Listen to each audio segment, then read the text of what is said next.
Hoje eu estava conversando com uma aluna minha e ela me contou que ela tem dificuldades de finalizar as tarefas que ela se compromete a fazer.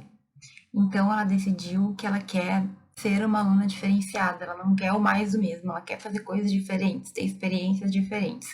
Só que ao longo do tempo, ela percebe que ela vai se perdendo. Então, olha só, eu sempre falo que para tu ser um estudante diferenciado, para tu impulsionar a tua carreira no direito, para tu estar mais perto dos teus objetivos, a gente tem que determinar, definir, né? Decidir. Eu vou fazer isso. Esse é o primeiro passo. Depois tu tem que saber, né, o que tu vai fazer para poder então direcionar o teu foco, a tua energia. Mas o terceiro passo é planejar. E aí, quando eu falo planejar, nem todo mundo entende muito bem que é claro que a gente vai planejar de uma forma macro, ou seja, o que a gente vai fazer durante a nossa faculdade, o que a gente vai fazer ao longo dos anos, o que, enfim, a gente vai fazer com o passar do tempo, mas a gente também tem, e talvez alguns não entendem isso, que planejar a nossa vida no micro, ou seja, no dia a dia.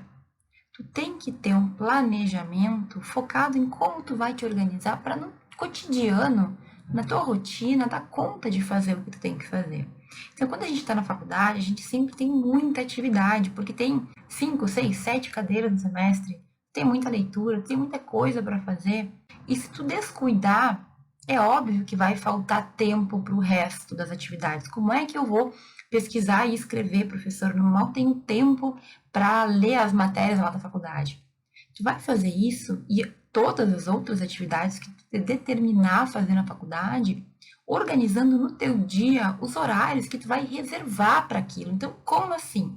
O que eu falei para essa minha aluna hoje?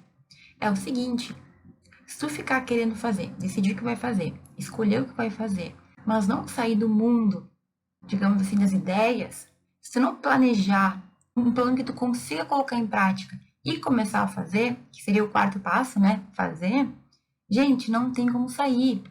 Então, olha só, tu tem que organizar o teu dia com uma reserva de tempo todos os dias para fazer alguma coisa que tu definiu que tu vai fazer.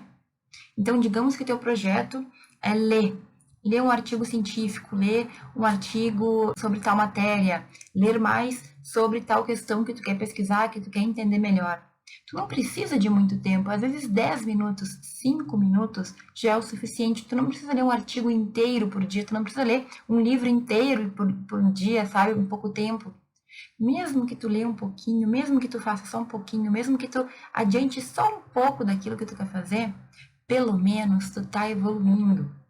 Então, olha só, tu precisa organizar o teu dia a dia, os teus dias de estudo, os dias da semana, reservando um período, pelo menos de segunda a sexta, para dedicar a esses projetos que vão te fazer crescer na faculdade de Direito, a essas experiências que vão além da sala de aula, porque tu vai reservar tempo para estudo, para revisão, tempo para trabalho na faculdade.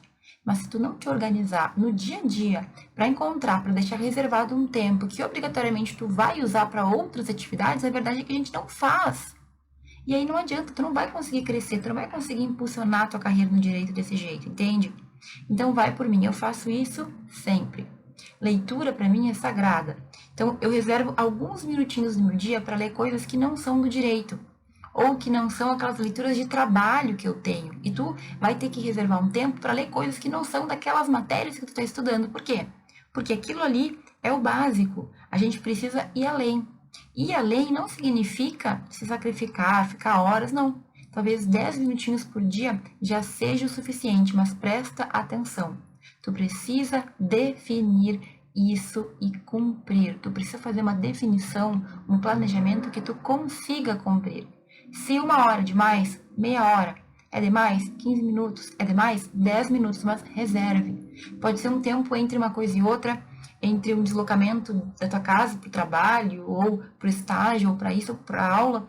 Talvez seja 5, 10 minutos que tu tem que usar para isso. Mas defina. Sem essa definição, o que é mais provável que vai acontecer é que o tempo vai passar, vai voar, e tu não vai fazer nada.